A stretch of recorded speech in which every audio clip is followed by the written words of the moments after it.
Gujarati dish ആയ ഡോക്ല ഉണ്ടാക്കാൻ വേണ്ടിയിട്ട് നമ്മൾ ഒരു കപ്പ് അരിയാണ് എടുത്തേക്കുന്നത്. ആ ഗ്ലാസ്സിൽ തന്നെ അര ഗ്ലാസ് ചെറുപയർ പരിപ്പാണ്. അര ഗ്ലാസ് ചെറുപയർ പരിപ്പ്. അതേ ഗ്ലാസ്സിൽ തന്നെ അര ഗ്ലാസ് കടലപ്പരിപ്പാണ് എടുത്തിട്ടുള്ളത് കേട്ടോ. ഇത് മൂന്നും നമ്മൾ നല്ലോണം കഴുകിയിട്ട് വെള്ളത്തിലിട്ട് വെക്കണം. 5-6 മണിക്കൂറെങ്കിലും ചുരുങ്ങിയത് വെള്ളത്തിലിട്ട് വെക്കണം. നമ്മുടെ അരിയും പരിപ്പ് നന്നായിട്ട് കുതിർന്നു. ഇനി നമുക്ക് നല്ലോണം അരച്ചെടുക്കാം. അരച്ചെടുക്കുമ്പോൾ നല്ല തിക്കായിട്ടുള്ള ബാറ്റർ ഉണ്ടാക്കണം. അതുകൊണ്ട് വെള്ളം നല്ല ശ്രദ്ധിച്ചൊഴിക്കണം കേട്ടോ. ഒരുമിച്ച് അരയ്ക്കുമ്പോൾ 2-3 ടീസ്പൂൺ വെള്ളം ഇടയിലിടയിൽ ചേർത്തിട്ട് നല്ല തിക്കായിട്ടുള്ള ബാറ്റർ ഉണ്ടാക്കുക. കുറച്ച് വെള്ളം ഒഴിച്ചാൽ മതി. നമ്മുടെ അരിയും പരിപ്പൊക്കെ നന്നായിട്ട് അരച്ചു കേട്ടോ. നല്ല സ്മൂത്തായിട്ട് അരച്ചു. ഇനി നമുക്ക് എന്താ ചെയ്യണമെന്ന് വെച്ചാൽ ഉപ്പ് ചേർത്ത് നന്നായിട്ട് ഇളക്കുക. കണ്ടോ തിക്നെസ് കണ്ടോ? കൺസിസ്റ്റൻസി ഇതുപോലെ ആയിരിക്കണം കേട്ടോ. അപ്പോൾ നന്നായിട്ട് മിക്സ് ചെയ്യുക. 150 ml കപ്പാണ്. എനിക്ക് ഇതിൽ 1 കപ്പ് വെള്ളം കേട്ടോ ഞാൻ ഉപയോഗിച്ചത്. ഇതെല്ലാതും അരയ്ക്കാൻ വേണ്ടിയിട്ട് അത്ര വെള്ളമേ ഉപയോഗിക്കേണ്ട ആവശ്യമുള്ളൂ. ഇനി നമ്മളിത് നന്നായിട്ട് അടച്ചിട്ട് ഫെർമെൻ്റ് ആവാൻ വെക്കാം. ഒരു 5-6 മണിക്കൂറെങ്കിലും. അതെന്ന് പറഞ്ഞാൽ നമ്മൾ 5 മണിക്കൂർ കഴിഞ്ഞ് നോക്കിക്കോളൂ, അത് പൊന്തി വരും. നമ്മുടെ ഇഡ്ലി മാവൊക്കെ പൊന്തില്ലേ, അതേപോലെ പൊന്തും. കുറച്ച് ഫെർമെൻ്റ് ആവും. അപ്പോൾ നമുക്ക് എടുത്തിട്ട് ഡോക്ല ഉണ്ടാക്കാം. അപ്പോൾ ഞാനിത് അടച്ച് വെക്കാം കേട്ടോ. അടച്ചിരിക്കട്ടെ. ഒരു 5-6 മണിക്കൂർ കഴിഞ്ഞിട്ട് നമുക്ക് നോക്കാം. ഫ്രിഡ്ജിലൊന്നും വെക്കരുത്, പുറത്ത് തന്നെ റൂം ടെമ്പറേച്ചറിൽ വെച്ചാൽ മതി. ചൂടുള്ള സമയമാണെങ്കിൽ പെട്ടെന്ന് ആവുകയും ചെയ്യും. നമുക്ക് തുറന്ന് നോക്കാം. 6 മണിക്കൂറെങ്കിലും മിനിമം വെക്കണം കേട്ടോ. നല്ലോണം പൊന്തി വന്നിട്ടുണ്ട്, കണ്ടില്ലേ? അതിൻ്റെ ടെക്സ്ചർ നോക്കൂ, ഇതുപോലെ ഇരിക്കണം കേട്ടോ. ചൂടുള്ള സമയമാണെങ്കിൽ 6 മണിക്കൂറെങ്കിലും അടച്ചു വെക്കേണ്ടി വരും. ഒരു കാര്യം ചെയ്താൽ മതി, ഓവർനൈറ്റ് അരച്ചു വെച്ചാൽ മതി. നമ്മൾ ഇഡ്ലിക്ക് അരച്ചു വെക്കില്ലേ, അതുപോലെ നന്നായിട്ട് ഇളക്കി വെക്കുക. ഇനി നമുക്ക് ഇതിലേക്ക് എന്തൊക്കെ ചേർക്കാൻ നോക്കാം. അപ്പോൾ ആദ്യം ഞാൻ ചേർക്കണത് 1 ടേബിൾ സ്പൂണോളം തൈര് എടുത്ത് വെച്ചിട്ടുണ്ട്, അത് ചേർക്കാം. ഒരു പച്ചമുളക് നന്നായി ചതച്ച് വെച്ചിട്ടുണ്ട്, അത് ചേർക്കാം. ഒരു കഷ്ണം ഇഞ്ചി നന്നായിട്ട് ചതച്ച് വെച്ചിട്ടുണ്ട്. ചതയ്ക്കുക അല്ലെങ്കിൽ അരച്ചു വെച്ചാലും മതി, പേസ്റ്റ് ആക്കിയിട്ട് എടുത്താൽ മതി. ഇഞ്ചി ഇടുന്നത് ഒരു 1/4 ടീസ്പൂൺ കായപ്പൊടി. എന്നിട്ട് നമുക്ക് നന്നായിട്ട് മിക്സ് ചെയ്യാം. ഇതിലേക്ക് ഒരു 3 ടീസ്പൂണോളം നല്ലെണ്ണ ചേർക്കാം. ഈ സമയത്ത് നമ്മളൊരു പാത്രത്തിൽ, ഇത് നമ്മൾ സ്റ്റീം ചെയ്തിട്ടില്ല ഉണ്ടാക്കണത്, അപ്പോൾ സ്റ്റീം ചെയ്യാൻ വേണ്ടിയിട്ട് വെള്ളം ചൂടാക്കണം കേട്ടോ. 2-3 സ്പൂൺ ചേർക്കാം. ഇതാ 3 സ്പൂൺ നല്ലെണ്ണ ചേർത്തു. ചെയ്യാം. ഇനി നമുക്ക് ഒരു 1/2 ടീസ്പൂണോളം നമ്മുടെ ബേക്കിംഗ് സോഡ ചേർക്കണം. അത് ലാസ്റ്റ് ചേർത്താൽ മതി. നമ്മൾ ചേർത്ത് കഴിഞ്ഞ് കഴിഞ്ഞാൽ പിന്നെ വേഗം നമുക്കത് സ്റ്റീം ചെയ്യാൻ വെക്കണം. ഇതിൽ ഞാൻ മഞ്ഞൾപ്പൊടി ചേർക്കാറില്ല. മഞ്ഞൾപ്പൊടി ഇട്ട് കഴിഞ്ഞാൽ നമ്മൾ ബേക്കിംഗ് സോഡ ഇടണോണ്ട് ചിലപ്പോൾ രണ്ടും കൂടിയിട്ടുള്ള കെമിക്കൽ റിയാക്ഷനിൽ ചിലപ്പോൾ ചുമന്ന നിറം വരാൻ സാധ്യതയുണ്ട്. അത് കാരണം ഞാൻ ചേർക്കാറില്ല. ഉപ്പിൻ്റെ ടേസ്റ്റ് നോക്കുക. ഉപ്പ് കുറവുണ്ടെങ്കിൽ ഈ സമയത്ത് ചേർക്കുക. അപ്പോൾ നമ്മൾ ഉപ്പ് ചേർത്തു. കുറച്ച് വെള്ളം ചേർക്കുക. അപ്പോൾ കുറേശ്ശെ വെള്ളം ചേർക്കുക. നമ്മുടെ ബാറ്ററിൻ്റെ കൺസിസ്റ്റൻസി ഇഡ്ലിയുടെ ബാറ്റർ പോലെ ആയിരിക്കണം. അപ്പോൾ ഈ കപ്പിൽ ഒരു 1/4 കപ്പോളം വെള്ളം വേണ്ടി വന്നിട്ടുണ്ട് കേട്ടോ. ഇപ്പോൾ പാകമായി. അപ്പോൾ അതിൻ്റെ ഫ്ലോ കണ്ടില്ലേ. ഇനി നമ്മൾ ചേർക്കുന്നത് ഒരു 1/2 ടീസ്പൂൺ ബേക്കിംഗ് സോഡയാണ്. നന്നായി മിക്സ് ചെയ്യുക. അപ്പോൾ തന്നെ നല്ല ഫ്ലഫി ആയി.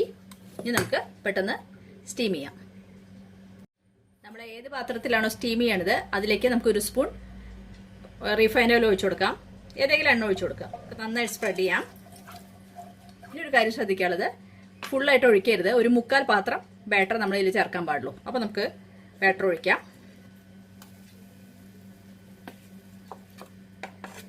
നമ്മൾ ബാറ്റർ ഒഴിച്ചു കൊടുത്തു. ഇനി നമ്മൾ നന്നായിട്ട് ഒന്ന് ടാപ്പ് ചെയ്യാം. എയർ ബബിൾസ് ശരിയാവുന്നുണ്ട്. ഒന്ന് ടാപ്പ് ചെയ്യാം. ഒരു അടുപ്പത്ത് ഒരു പാത്രത്തിൽ വെള്ളം വെച്ചിട്ടുണ്ട്. വെള്ളം നമ്മൾ കുറച്ച് വെള്ളം ഒഴിക്കുക. നമ്മൾ ഇഡ്ഡലിയൊക്കെ ഉണ്ടാക്കണ പോലെ തന്നെ. ഞാൻ ചെയ്യണത് ഒരു അടപ്പ് അതിൻ്റെ അടിയിലിടാണ്. എൻ്റെ കയ്യിൽ റിങ് ഒന്നുമില്ല.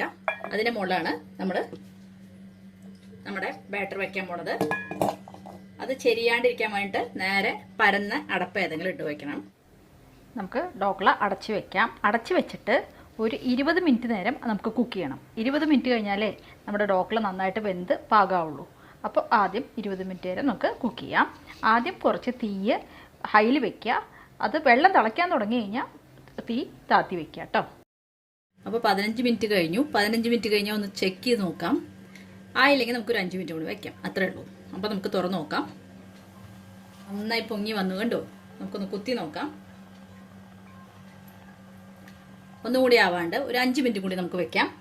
20 മിനിറ്റോളം എടുക്കും. അടച്ച് വെക്കുക. 5 മിനിറ്റ് കഴിയട്ടെ. 20 മിനിറ്റ് ആയി. നമുക്ക് തുറന്നു നോക്കാം. ഇപ്പോൾ നന്നായി വെന്തുണ്ട്. ഇപ്പോൾ നമുക്ക് സ്റ്റവ് ഓഫ് ചെയ്യാം. ഡോക്ല വറുത്തിടാൻ വേണ്ടിയിട്ട് ഞാനൊരു പാൻ വെച്ചിട്ടുണ്ട്. അതിലേക്ക് നമുക്ക് ഒരു 2 ടേബിൾ സ്പൂണോളം റീഫൈൻഡ് ഓയിൽ ഒഴിച്ച് കൊടുക്കാം. കടുകാണ്. കടുക് കുറച്ച് അധികം എടുത്തോളൂ. നല്ലോണം ഒരു സ്പൂൺ എടുത്തിട്ടുണ്ട്. കഴിഞ്ഞു. നമുക്ക് പച്ചമുളക് ഇട്ട് കൊടുക്കാം. ഇതാ പച്ചമുളക് ഇങ്ങനെ നടു കീറിയിട്ട് പിളർന്ന് വെച്ചിട്ടുണ്ട്. ഇങ്ങനെ കേട്ടോ, നടു കീറിയിട്ട് ഇങ്ങനെ മുറിച്ച് വയ്ക്കുക. അതിട്ട് കൊടുക്കുക. ഒരു ഇതില് കറിവേപ്പില ഇട്ട് കൊടുക്കാം. നല്ലോണം മൂക്കട്ടെ. ഇനി നമുക്ക് അതിലേക്ക് ഒരു 1/2 ലിറ്ററോളം വെള്ളം ഒഴിച്ചു കൊടുക്കാം. ഏകദേശം 2 ഗ്ലാസോളം വെള്ളം ഒഴിച്ചു കൊടുക്കാം. ഇനി നമുക്ക് അതിലേക്ക് 1 ടേബിൾ സ്പൂണോളം പഞ്ചസാര ഇട്ട് കൊടുക്കാം. ഇനി പഞ്ചസാര തിളച്ചൊന്ന് അലിയട്ടെ കേട്ടോ. അപ്പോഴേക്കും നമുക്ക് ഡോക്ല മുറിച്ചെടുക്കാം. നമ്മുടെ ഡോക്ല തണുത്തു. അതിൻ്റെ സൈഡിൽ നിന്നൊക്കെ ആദ്യം നന്നായിട്ടൊന്ന് വെടിയിപ്പിച്ചോളൂ. ഇനി നമുക്ക് ഇങ്ങനെ വെച്ചിട്ട് കമത്തി നോക്കാം. ടാപ്പ് ചെയ്ത് നോക്കുക.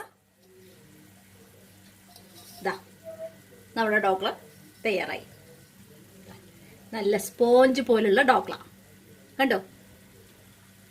ഈ ഡോക്ല ഒന്ന് മുറിച്ച് നോക്കണ്ടേ. നോക്കൂ, നല്ല സോഫ്റ്റായിട്ട് നല്ല സ്പോഞ്ച് പോലെയായി. ഇത് നമുക്ക് മുറിച്ച് നോക്കാം. നമ്മുടെ കത്തി ഒന്നും നനച്ചിട്ട് മുറിക്കുകയാണ് നല്ലത്, അത് പിടിക്കാതിരിക്കാൻ വേണ്ടിയിട്ട്. അപ്പം നമുക്ക് ഡോക്ല മുറിച്ചെടുക്കാം. ആദ്യം ഇങ്ങനെ നീളത്തിൽ മുറിച്ചിട്ട് നമുക്ക് നല്ല സ്ക്വയർ പീസുകളായിട്ട് തന്നെ മുറിച്ചെടുക്കാം. ഡോക്ല തയ്യാറായി. നോക്കൂ, ഇതിൻ്റെ ഉള്ളിൽ നല്ല സ്പോഞ്ച് പോലുള്ള ഡോക്ല തയ്യാറായി. ഡോക്ലയൊക്കെ തയ്യാറായി. ഇനി നമുക്ക് എന്താ ചെയ്യണമെന്ന് അറിയോ? ഇനി നമ്മുടെ വറുത്ത് വെച്ച് വറവുണ്ടല്ലോ, ഇതിൻ്റെ മീതെ കൂടെ ഒഴിച്ചു കൊടുക്കണം. ഒഴിച്ചു കൊടുക്കാം.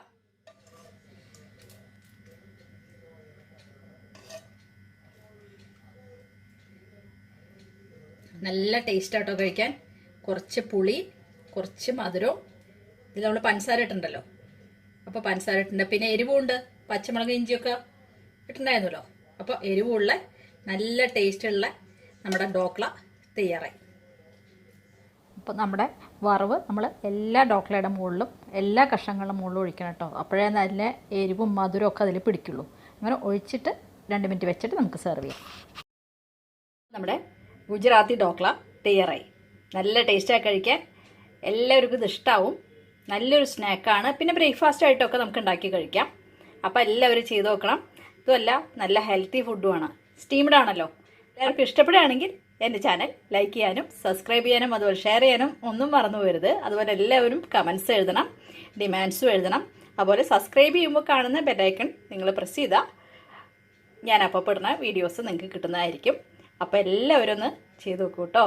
അപ്പോൾ ഒരു പുതിയ ഡിഷായിട്ട് നമുക്ക് അടുത്ത ദിവസം തന്നെ കാണാം.